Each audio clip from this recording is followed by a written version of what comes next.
KBGA Missoula, you're listening to Missing 中国. And today our language theme is the 106th element in the periodical table, which is Seaborgium. In Chinese, 喜, and I'll use the homophone 喜, meaning like, to like, as the theme. So, Mr. C, can you relate it to any movies? Well, as always, you come up with a very strange word that's very difficult to relate to movies. So to like, I'll just list 5 movies that I to like so much that I can to watch them multiple times. I never get tired of watching these movies, so I recommend them wholeheartedly to other people. And they're mostly popular movies, and they're popular for a reason. Even though I prefer independent films, quite often the movies that we're able to watch over and over again are movies that are made by skilled, highly paid professionals. So number 1, or how about I go backwards from 5 to 1? Okay. It doesn't matter. Never mind. These are in the order that they were actually produced. So from the 1950s, the most rewatchable Western, in my opinion, is Rio Bravo with John Wayne, Dean Martin, Ricky Nelson, and Walter Brennan, as well as a very young Angie Dickinson. Rio Bravo is directed by Howard Hawks. Howard Hawks was a master of atmosphere. So watching this movie, the reason you can watch it over and over again is because it's less like a story and more like a place. And you'll start to see that has a running consistency in all these movies that I've listed.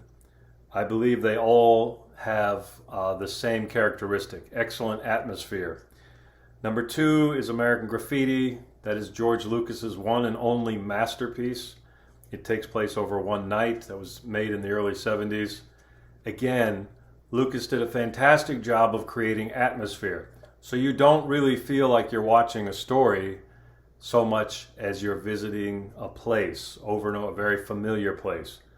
Number 3 is, according to Quentin Tarantino, the greatest movie ever made, and that is Jaws. And Jaws is made so well, and the atmosphere is so good for the first hour of that movie, you feel like Amity is a real place. It's a place that you can visit. And number 4 is probably the darkest movie on this list, John Carpenter's Escape from New York. John Carpenter's hero was Howard Hawks, so it is no mystery that John Carpenter would do an excellent job creating atmosphere. Escape from New York, despite being a rather nightmarish setting, still feels like a place that you visit.